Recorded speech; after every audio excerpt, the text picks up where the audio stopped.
This past year, the European Union began to label Israeli products produced in the West Bank, and the move marked a major success for the BDS movement.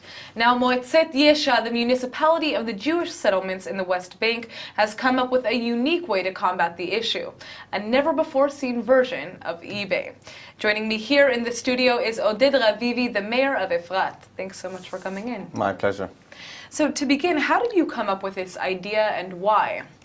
Well, despite your opening statement, I don't think the BDS has really achieved a major success. But to overcome what has been a reputation of success, and instead of confronting it in the streets with maybe a protest or sometimes even violent protest, we thought of an idea as to overcome the conflict and basically make sure that the products get delivered to the customers who are interested in carrying on buying those products without actually having to confront them in the streets or in the shopping centers. So explain what this website offers exactly. Basically, we're working on establishing a website which will look very similar to what people know as websites where they do shopping, whether it's a big department store, or whether it's eBay, or whether it's Amazon.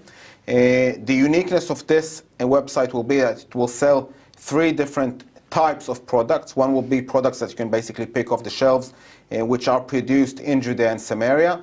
The second type will be tourist attractions for people who want to come and book a tourist attraction in a specific geographical area.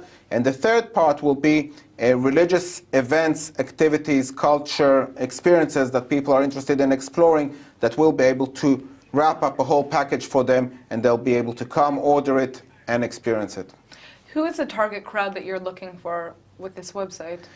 The initial approach is going to be to the Jewish communities around the world, to friends of Israel from different religions, whether it's Christian friends or other groups who have gathered up in support of the State of Israel. Once we get a good grasp hold of those groups, they will be our agents to try and apply the same packages to a bigger audience. How will this help? Very simple. The idea was actually taken from a successful campaign in Canada, where they had some threat over a department store to stop importing products which were manufactured in Judea and Samaria. The department store decided to stop doing it due to the protests that went outside.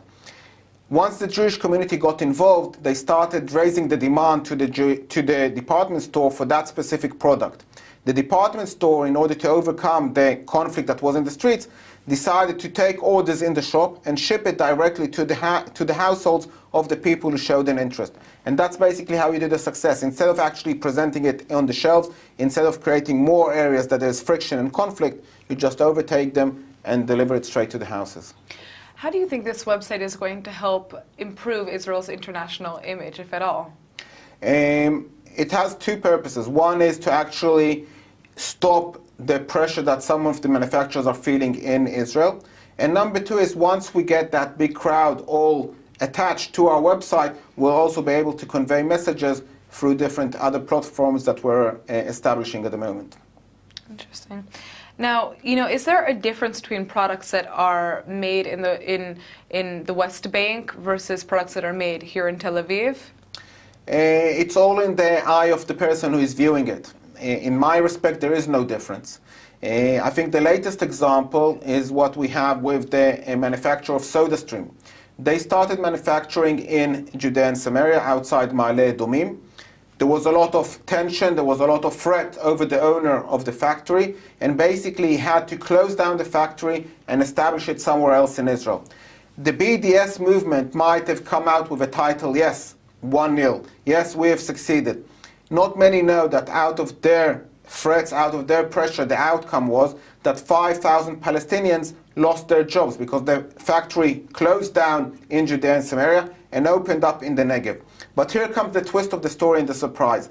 After they've reopened in the Negev, which is part of the smaller Israel, not what's considered the conflict zone or the disputed territories or any other politically correct term that you might choose to use for that geographical area, they're now starting to be threats of boycotting, even though they are producing in the smaller part of Israel. So that's why I say that there's absolutely no differences. The fact that some people are trying to draw a line is completely fake. What would you say to Israelis here in Israel who are boycotting products from the West Bank themselves? I would invite them over to come and see the manufacturers where they are actually producing those goods, to see how many Palestinians are actually getting an income because of this coexistence which is happening in those industrial areas.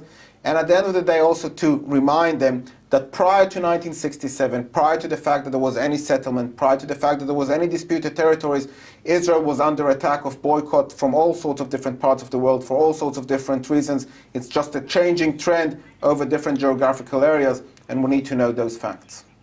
When will this website be available to the public?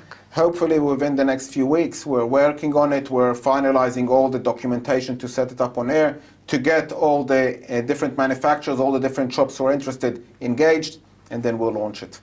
Great. Well, thank you so much for coming in. My pleasure. Thank you.